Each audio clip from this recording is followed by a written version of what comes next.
na última aula eu tinha terminado com esse slide, e aí só para fechar as ideias, né, o que a gente tem em cada técnica dessa, é basicamente esse essa porção principal aqui, tá. É óbvio que em ressonância magnética nuclear, não é só o esqueleto carbônico, né, esse aqui é o principal. Massas também você pode explorar outras coisas, mas é a ideia principal. Por exemplo, ressonância magnética nuclear, uma análise que a gente faz muito comum, é de hidrogênio, para você determinar também a estrutura da sua molécula ou de moléculas, pode analisar a mistura também, tá. Só que quando eu quando eu analiso hidrogênio, eu muitas vezes tenho aplicações que não são só qualitativas do que tem lá, mas eu posso ter aplicações também quantitativas, né, de quanto tem. Então a gente, por exemplo, no laboratório, a gente já fez análise com diversas quantificações, quantificando, por exemplo, ômega 3 quando se vende aqueles suplementos, né, você tem a possibilidade de ômega 3 ser animal, que é geralmente óleo de peixe, e vegetal. O animal, ele tem mais, digamos que, utilidade, e aproveitamento, né, por nós, do que o vegetal. E a gente já fez quantificação para tentar detectar, adulteração, né, você vendeu com o rótulo de peixe, mas na verdade você tem algum óleo de algo, óleo de soja, por exemplo, que tem é muito barato e tem uma certa porção lá de ômega 3 também, tá. Ainda que seja outros óleos de canola, enfim, mas geralmente soja é a fonte mais comum, porque é mais barato e tem pouco. Só que o aproveitamento, né, por parte do nosso metabolismo, ele é totalmente diferente, tá. Então, a gente pode fazer esses estudos, com ressonância magnética nuclear, também com massa, essas quantificações, elas também são possíveis, e com infravermelho, tá. Então a gente tem nessas técnicas não só os aspectos qualitativos, mas quantitativos. E elas, o que que eu costumo falar delas, eu estou falando de química orgânica 1, grande parte do desenvolvimento, do que a gente vai fazer em química orgânica, praticamente todo ele no sentido de sínteses, né, tem um medicamento novo para sintetizar, em geral, né, um corante novo para você utilizar, pode ser na indústria alimentícia, pode ser na indústria de tintas, vai passar por isso aqui, tá. Inevitavelmente, você vai precisar caracterizar, vai precisar quantificar, tá. Na indústria farmacêutica, né, de alimentos principalmente, como eu falei, é muito comum encontrar infravermelho, porque você quantifica e tem a ideia, por isso que eu modifiquei para ficar mais fácil para vocês entenderem a ideia principal, é grupo funcional, tá. Então eu vou conseguir diferenciar, falar: "Ah, eu tenho aqui eu saí lá do grupo funcional A e fui para o grupo funcional B, no final tem um ácido carboxílico, ok, então eu consegui chegar na função que eu queria". Agora, óbvio, pode ser que o ácido carboxílico não seja o ácido carboxílico que você quer, ele está modificado. Aí, você pode ter algum indício no infravermelho, mas quem vai te ajudar a bater o martelo mesmo, são essas outras 2 técnicas aqui, tá. Então, em geral, você usa infravermelho, se for pensar em termos de indústria, quando você tem um processo já consolidado e você quer só checar se ele está funcionando, se ele continua ok, ou se tem alguma coisa ali que merece ser mais investigada. Mas geralmente ele não vai bater o martelo, tá. Quem vai bater o martelo, com relação à espectroscopia, são principalmente essas 2 técnicas aqui, tá. Metodologias novas de síntese de medicamentos, para você mostrar se aquele medicamento que você está produzindo, ele tem como é que é o perfil de degradação dele, em meio ácido, meio básico. A resolução recente, acho que essa é de 2017, sobre as degradações, a Anvisa pede que sejam monitorados esses produtos de degradação, nessas condições eles dão uma condição específica lá, condições específicas para se testar, e aí, quando você manda esse resultado, por exemplo, para a Anvisa, para você aprovar um protocolo para fazer um medicamento, para sintetizar uma proposta nova, por exemplo, ou mesmo que já existe, mas só para checar se o seu processo todo está ok, você vai passar por isso aqui, tá? Massas, e ou ressonância magnética nuclear. Então, já que eu estou falando dessas técnicas, aqui são fotos mais antigas, né? Mas dá para ter ideia mais ou menos do dos equipamentos, né? A gente tem equipamentos bem mais modernos, como eu falei dessa parte aqui, inclusive um deles, o de ressonância magnética, a gente ficou sabendo aí essa semana que ele tá saindo o novo, né, que a gente vai receber agora em janeiro, tá saindo da Alemanha essa semana, como hoje é quinta, provavelmente vai ser na semana que vem, tá. Eh, e o de a gente tem alguns de massas aí, um na central analítica agora, e alguns, em outros laboratórios. O principal deles é o LACEN, né, o laboratório do professor Boniek, da professora Andréa, que tem alguns, equipamentos desse estilo aqui, dos mais modernos que a gente tem atualmente, tá, disponíveis.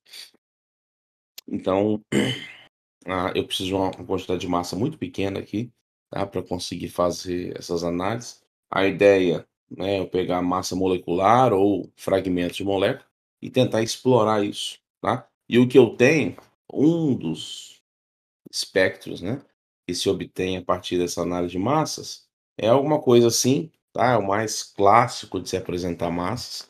E aí o que que são esses números aqui, né?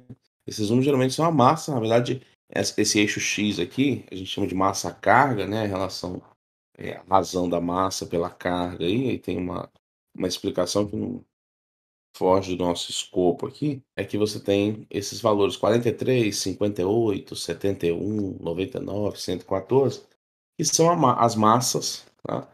Por isso que a espectrometria de massa são as massas que eu estou analisando aqui. No caso, se eu pegar essa molécula aqui, né, heptanona, e fragmentar em vários pedaços, eu vou ter aqui o valor referente à massa, né, principal ali, ou dependendo de como você vai realizar a medida, pode estar somada com uma unidade de massa de hidrogênio, né, porque pode estar protonada, enfim. Mas o que você tem aqui são as massas e os pedaços da molécula, os fragmentos, que é justamente para você depois tentar juntar esses pedaços, né, como se fosse um quebra-cabeça, e montar a estrutura da molécula, tá? Essa é a ideia geral.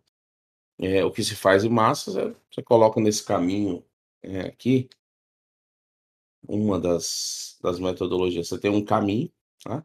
Você injeta a amostra, você vai ter um caminho que ela vai percorrer, e aí depois no final você tem um detector para você pegar, né, a porção principal da molécula e os fragmentos.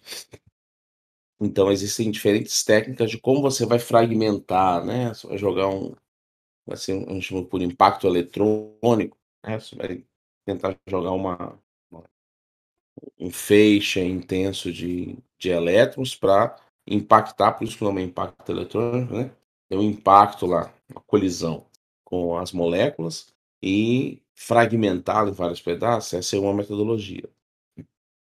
E ressonância magnética nuclear, né, essa aqui da esquerda é a representação da ressonância por imagem, tá? Quando você entra nesse tubo aqui, e aí você tem o campo magnético mais intenso aqui nessa região, tá? Essa aqui é uma foto do laboratório, do equipamento que a gente tem agora, né? Esse aqui é na UFG, que é o 500 megahertz aqui, que aí vai chegar um novo mais ou menos bem parecido com esse. E nela, né, qual é o objetivo nosso?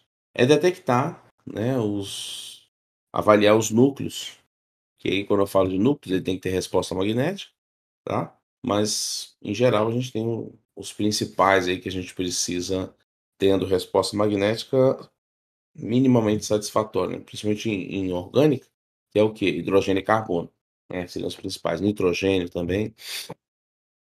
E aí, o que a gente faz, infelizmente, quem não tem uma resposta tão razoável assim é o oxigênio, porque a sensibilidade para analisá-lo em ressonância magnética é muito pequena. A resposta magnética dele não é das mais elevadas, tá? Mas a gente avalia o átomo e o ambiente químico que ele está inserido, tá?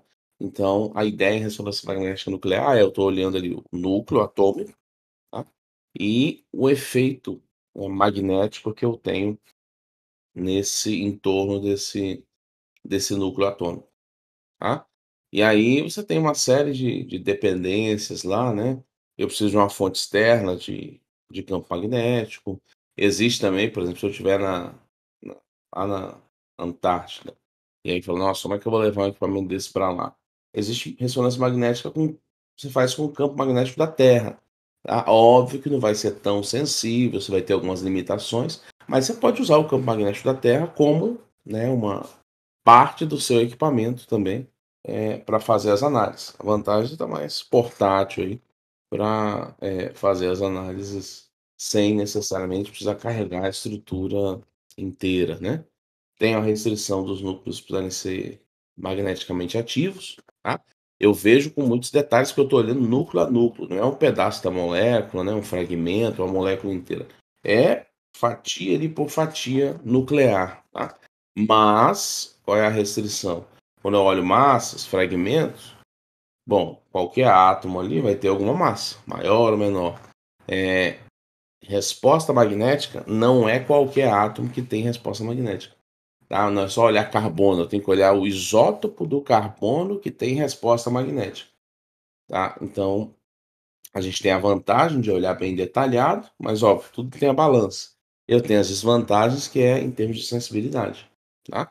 Tem a vantagem em massa, você fala, bom, todos os átomos têm massa aqui, então eu tenho a vantagem de ter uma sensibilidade boa, porém, a desvantagem é que eu estou trabalhando com frações maiores, não núcleo a núcleo, né, átomo a átomo. Por isso que elas são complementares, você usa as 2 para amarrar bem a sua discussão ali, tá.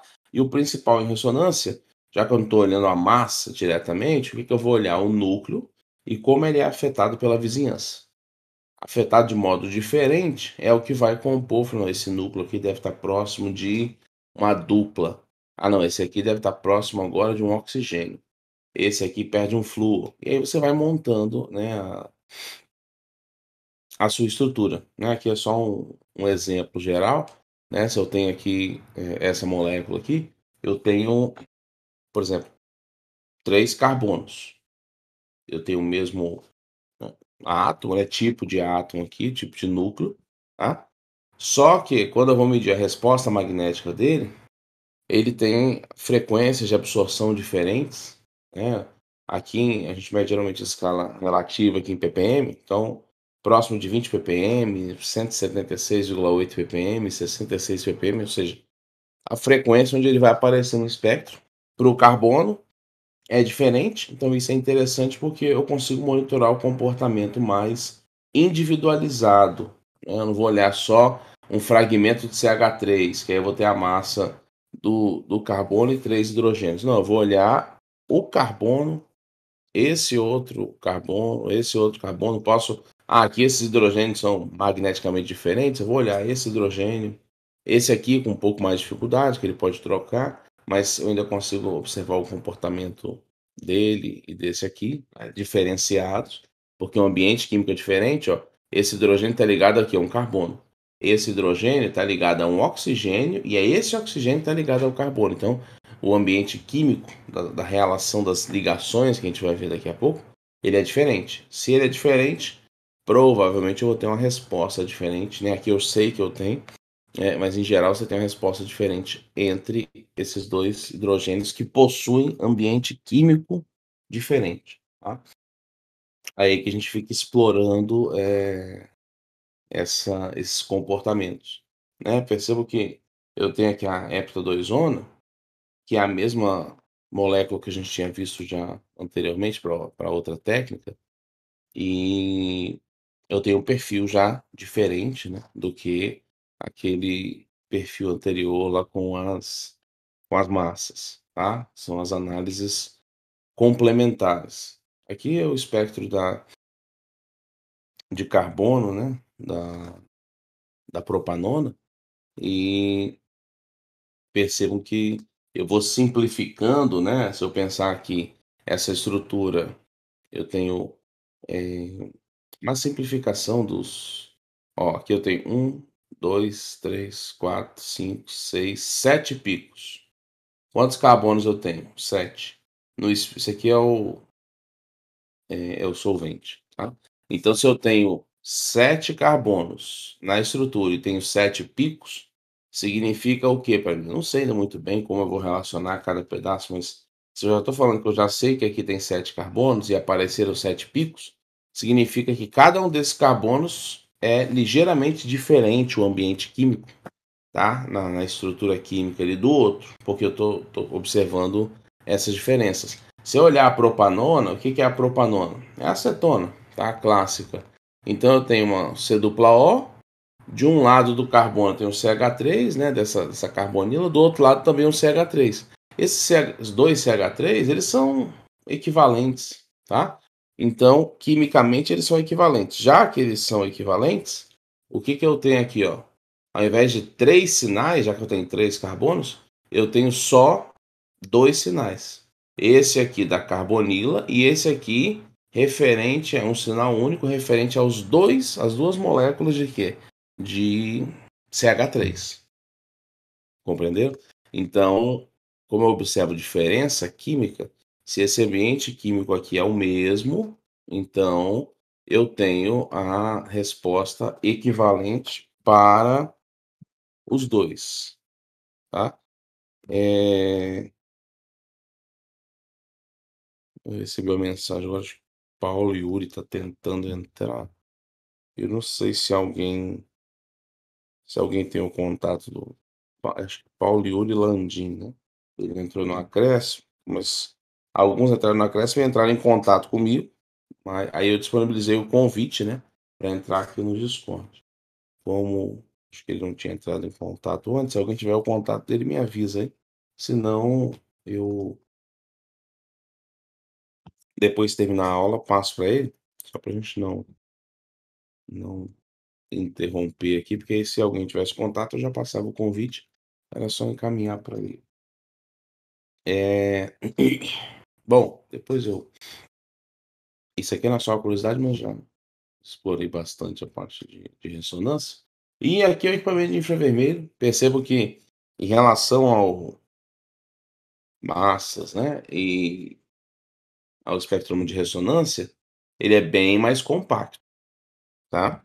E a gente tem versões dele, inclusive, que é como se fosse um celular aí, né? Você carrega na mão aí para um lado e para o outro, para campo, para fazer análise em campo. Então, o foco aqui, que é a identificação dos grupos funcionais, né, da molécula, a gente tem essa versatilidade maior, e não só isso, como ele é mais simples, obviamente a manutenção dele, né, às vezes não é exatamente assim, o fato de ser menor, a manutenção ser mais barata, tá, mas nesse caso ele é mais simples, mais robusto, né, mais consolidado, já se usa muito e muito tempo, então você tem um custo de manutenção, né, tanto manutenção corrente ali, toda semana você precisar só limpar o detector, né, manter o ambiente mais limpo, pra não ter muita poeira. Esse é o padrão que você faz nos equipamentos como um todo. Mas a manutenção, principalmente que eu falo, assim, deu algum problema, a frequência de dar problema e quem eu vou trazer para consertar. É muito mais fácil você encontrar pessoas que trabalham com a manutenção de infravermelho do que encontrar quem trabalha com manutenção de massas e ressonância magnética, não só mais fácil, como muito mais barato. Então aí já dá para imaginar por que que a indústria gosta tanto desse equipamento aqui, tá? Porque se é mais barato e resolve o meu problema, é a melhor opção. Uma coisa é ser mais barato e não resolver, mas se resolve, tá? Então já é o suficiente, tá?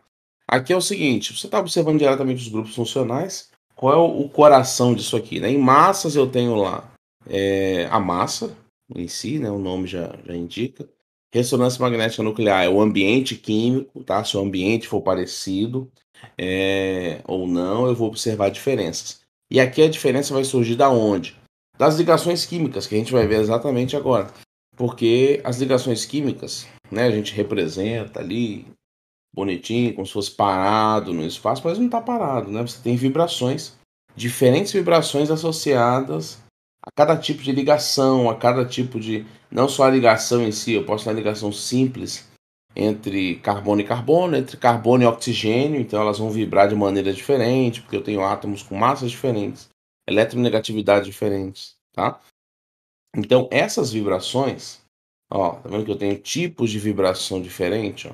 Cada uma dessas vibrações, ela estará relacionada, né? Ela tem uma frequência característica, né? Que é essa frequência da vibração. E aí o que se faz em infravermelho é justamente você monitorar, ó, se eu jogar todo mundo na tela, eu estou monitorando essas frequências vibracionais, tá? E aí, pelas diferenças que existem entre as frequências vibracionais, eu consigo diferenciar grupos funcionais. Qual é a ideia de grupos funcionais pensando no macro, né? É porque você tem um grupo funcional, por exemplo, um ácido carboxílico, tá? Você tem uma carboxila, que é um carbono, com duplo no oxigênio e um OH, pensando no clássico. E aí, por outro lado, eu tenho um alceno.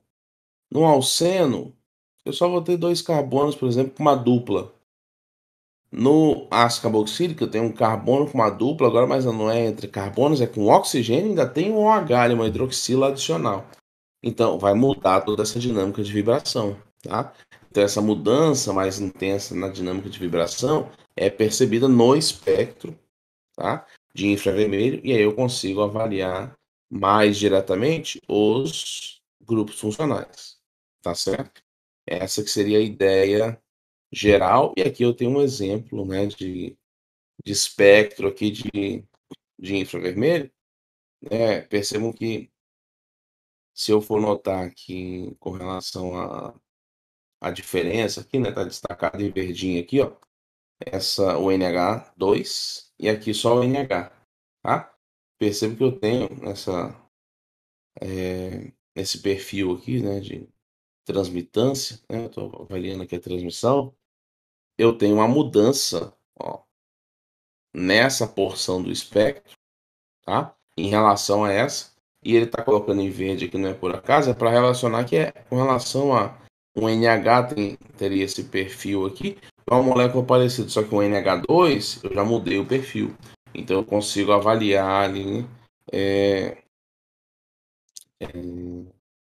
qual é mais ou menos a minha estrutura ali, percebo, não é só o grupo funcional isolado, mas eu consigo ter uma ideia também, mais ou menos, comparativamente, aí, de como é que eu tenho esse grupo funcional, no caso o nitrogênio aqui, né? Ele tem dois hidrogênios ou um hidrogênio só. A depender dessa comparação, eu percebo que tem uma diferença no espectro. Óbvio, vocês podem observar outras diferenças no espectro, tá? Mas aí, se eu for olhar a principal, tem diferenças talvez não tão acentuadas assim, outras mais, mas se eu for olhar a principal, por quê? Por que está destacado em verde aqui? Porque é característico, né? Nessa região aqui, essa banda aqui é característica de nitrogênio, tá? E não de qualquer nitrogênio, mas desse tipo de nitrogênio, tá? E aí eu tenho essa diferenciação, né, nessa região entre se eu tenho uma espécie NH ou NH2, tá certo? Aí a gente consegue perceber isso mais nitidamente. Bom, ligações químicas.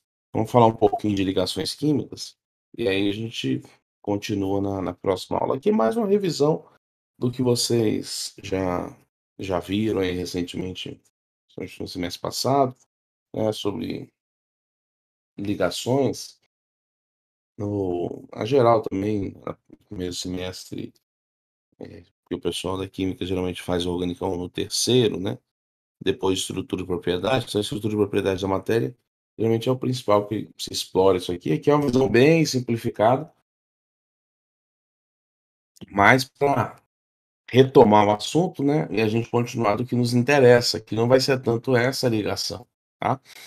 A ligação iônica, o que que você tem como característica? Né, essa atração entre íons de cargas opostas e ou seja, você tem a transferência efetiva de um elétron de um átomo, né, o elétron de um átomo para um outro átomo. Então eu vou ter uma espécie positiva, uma espécie negativa, né. Se a gente pegar o exemplo mais clássico, o NaCl aqui, eu tenho, né, a energia do retículo cristalino aqui, a gente chama atração eletrostática, né, entre o Na+ e o Cl-, ela está associada a uma liberação de energia aqui de em torno de, arredondando, 120 quilocalorias por mol. Se eu for avaliar, né, a energia de formação disso aqui, a energia de formação está relacionada a mais ou menos, se eu fosse quantificar essa energia de formação do NaCl, eu teria um saldo positivo lá de 36 quilocalorias, ou seja, eu preciso fornecer energia. Só que isso para a energia de formação. A partir do momento que se formou, eu tenho um retículo cristalino lá, passando um sólido aqui, e essa atração eletrostática, como ela está relacionada a essa liberação, né, essa condição exotérmica aqui, de liberar 120 quilocalorias por mol, se eu for olhar o saldo entre a energia de formação e a energia que é liberada em função dessa atração eletrostática, pensando na formação ali do retículo cristalino, o que eu tenho é a liberação de 84 quilocalorias por mol. O que que isso significa? Significa que é um processo favorável energeticamente, tá. No caso aqui dessa ligação iônica, então eu tenho, assim, quem contribui muito para que ela ocorra na no caso aqui do NaCl, o fato de eu ter atração eletrostática, liberar essa quantidade de energia que compensa a energia que eu preciso fornecer relacionada à formação desse composto iônico, tá. Quem é que vai imperar, digamos assim, para nós em química orgânica? Não é a iônica, tá. O principal, ela pode aparecer em alguns momentos, mas o principal, o grosso, para nós é o quê? Comportamento majoritário. É isso aqui, é a covalente, tá. Que é justamente o quê? Esse compartilhamento entre elétrons. De modo geral, eu tenho diferenças de eletronegatividade, né, dos compostos orgânicos, mas, eh, essa diferença não é tal como a gente observa, por exemplo, entre o sódio e o cloro, né, NaCl, de modo a justificar uma ligação, a formação de uma ligação iônica, tá. Então, em geral, o que eu tenho aqui é um comportamento dos átomos que tende a ser, né, tende a apresentar ali um caráter covalente, que é justamente esse compartilhamento, tá. Aí eu vou ter uma disputa, porque eu tenho os elétrons, o par de elétrons confinado aqui numa região entre os 2 átomos, né, e eu tenho uma disputa aí entre atração e repulsão eletrônicas, tá. Se eu for pensar na ligação covalente, uma representação que a gente vai ver que a gente usa muito, vocês devem ter visto também em estrutura e propriedade da matéria já, talvez alguns viram recentemente, outros há mais tempo, então por isso que eu sempre vou repassando esses conceitos, porque eles são fundamentais e vão aparecer o tempo todo, que é a estrutura de Lewis, né. Daqui a pouco eu vou falar mais sobre ela, mas o saldo seria uma coisa desse estilo aqui, tá, uma representação desse estilo, onde eu tenho aqui os pares eletrônicos compartilhados aqui estão destacados e também eu tenho os pares de elétrons, não ligantes também destacados aqui nessa estrutura, tá, quando eles existem, obviamente. Aqui o hidrogênio só tem um elétron, né, compartilha, esse elétron com oxigênio, então ele só tem esses 2 aqui, tá. O oxigênio está fazendo uma ligação de um lado, uma ligação do outro na água e ainda sobraram mais 2 pares, então eles estão representados aqui, tá. Mesma coisa para o nitrogênio na amônia aqui também, só que aqui, em vez de sobrar 2 pares, sobrou só um par, tá. Então aqui é a representação geral do que eu tenho lá como as ligações covalentes. A gente vai ver que quando você chega lá nos mecanismos, o caráter da ligação, né, não só da ligação, mas pensando na estrutura como um todo, te ajuda a entender algumas coisas, né, e como eu costumo falar, a gravar o menos possível, porque você vai ter que memorizar inevitavelmente muita coisa, tá?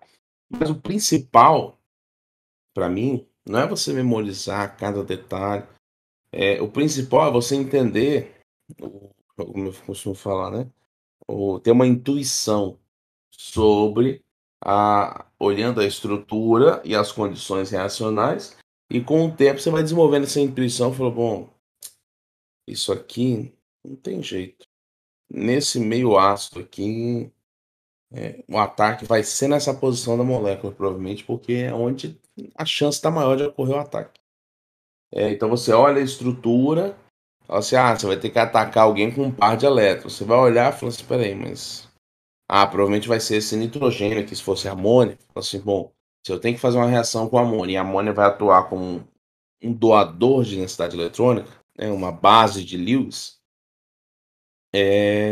bom, só tem um jeito, vai ter que ser com esse par aqui". Então esse par de elétrons de nitrogênio vai atacar, e aí quando ele atacar, o nitrogênio passa a adquirir uma carga positiva aqui, e por aí vai, tá.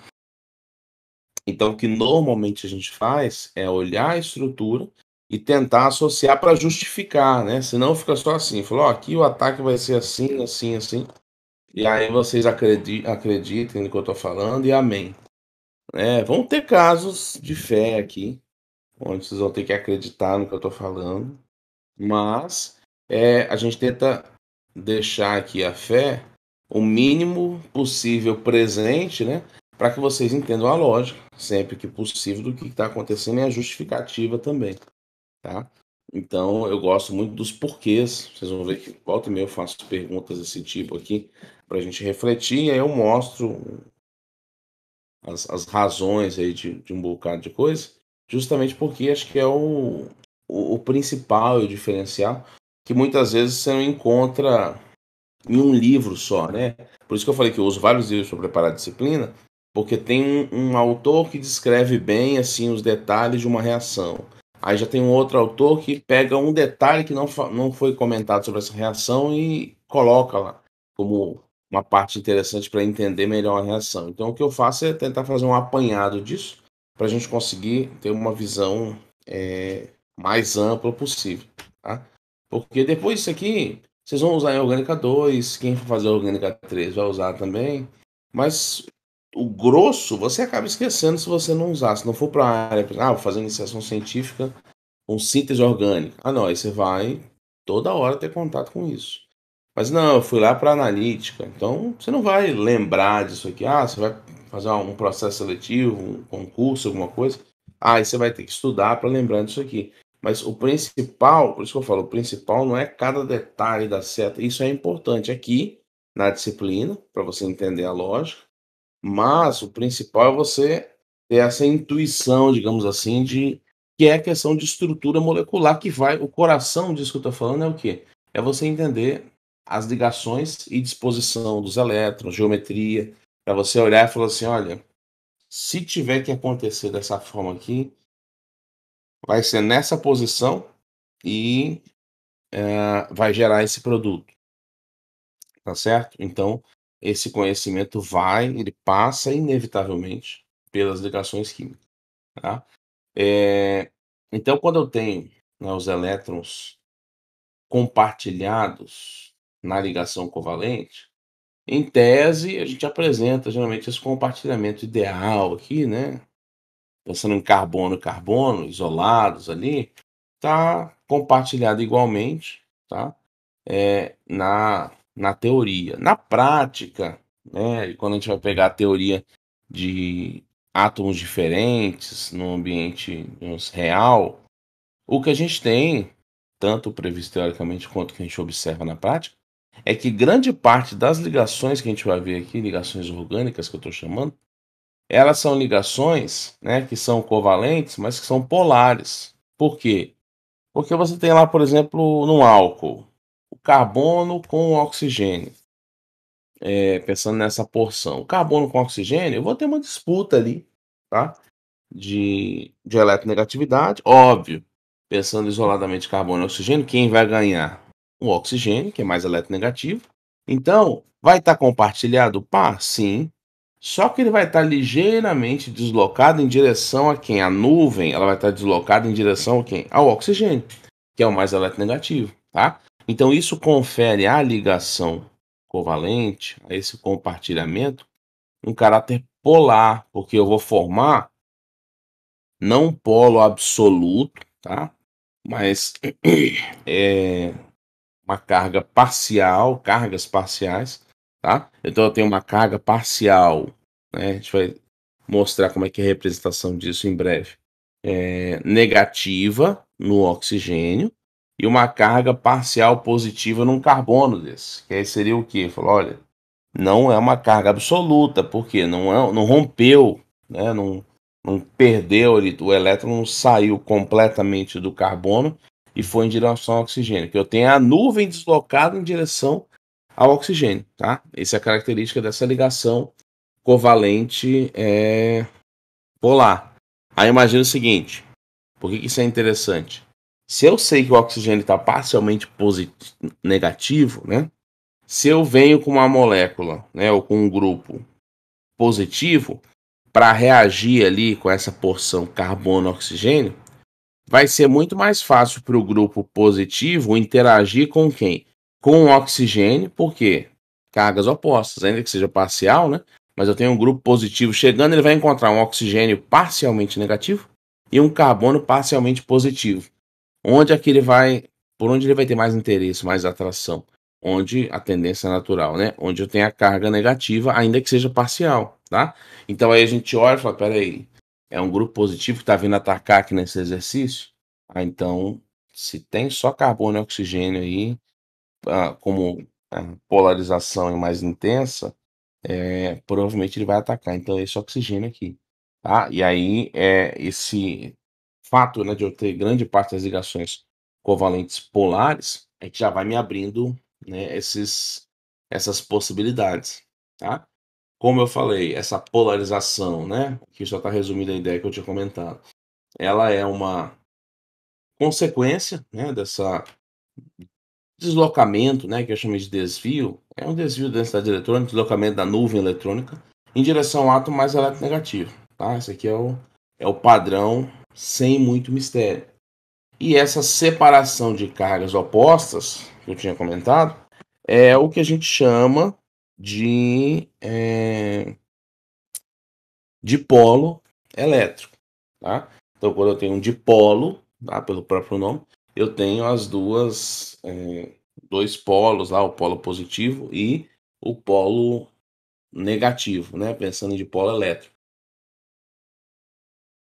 Não é um monopolo. O monopolo teria só uma carga, né? Só a carga positiva e só a carga negativa. O dipolo, automaticamente, né, pelo próprio nome aí, já me induz a pensar nas duas cargas, tá? Então, assim, as ligações polares, né? Aqui está a representação, por exemplo, ácido fluorídrico, e aí o HF aqui. Então eu tenho a carga parcial, olha aqui, é o que eu tinha comentado com vocês, que eu já ia citar a representação, né? Então eu tenho essa representação aqui. para carga parcial negativa, aqui carga parcial positiva, tá? Então é uma ligação covalente, estão compartilhando, mas está mais deslocada para o flúor, óbvio aqui, né, o campeão nosso aí de eletronegatividade. Então, geralmente a gente tem essa representação aqui, que a gente chama de um mapa de potencial eletrostático, tá? E aí não é uma obrigatoriedade do cálculo, mas é um padrão você representar geralmente a região com maior densidade eletrônica em vermelho e a região com menor densidade eletrônica, né, em azul, sentido oposto. Então aqui o que ele está representando? Que eu tenho o hidrogênio à esquerda, tá?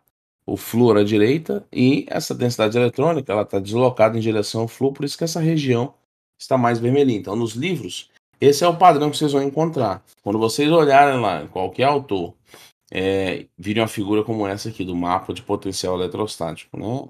A densidade eletrônica representada nessa figura. Onde tiver vermelho é porque você tem a concentração maior de elétrons. A nuvem eletrônica está mais concentrada ali. Onde quanto mais azul tiver, menos eu tenho essa característica.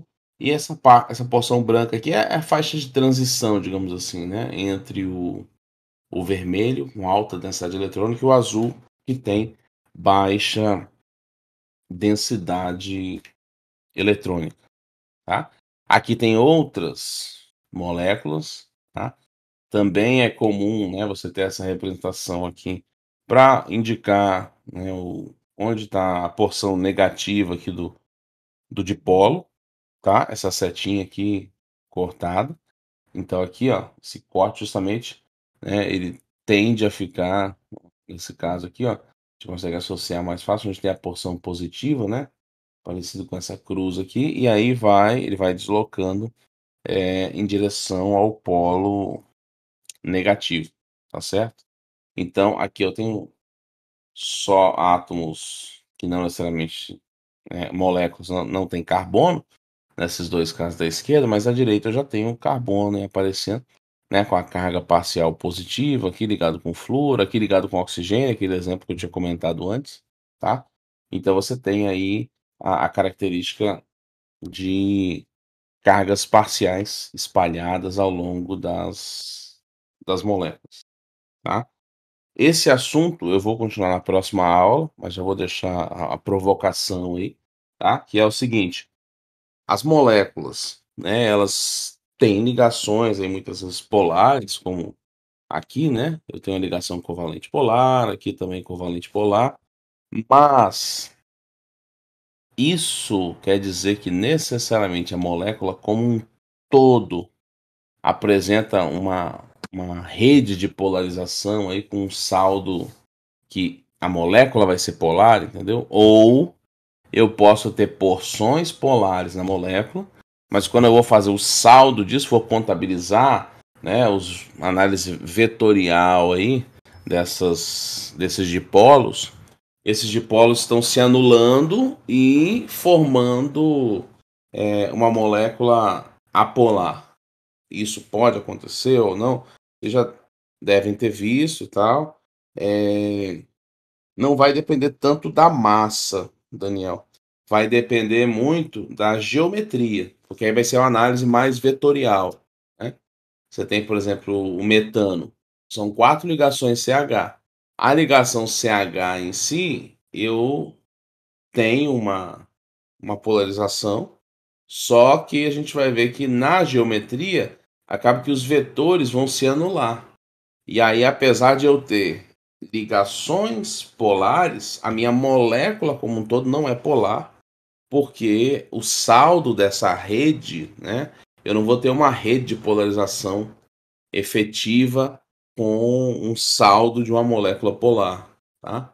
No caso do metano, ele vai apresentar esse caráter apolar em função da geometria. Então, o efeito principal aí é a disposição no espaço, para saber se nessa briga, né, nesse cabo de guerra aí, puxa a nuvem para um lado, puxa a nuvem para o outro, mas se no saldo eles estiverem deslocando a nuvem ou tentando deslocar em direções, né, você tem a mesma direção, por exemplo, mas sentidos opostos, aí um caso mais clássico, né, tem a mesma direção, mas um está puxando para a direita, outro para a esquerda, sentidos opostos, eu vou ter, se a força for a mesma, o saldo é zero e a molécula seria apolar, tá? Que são os exemplos que a gente vai discutir na próxima aula.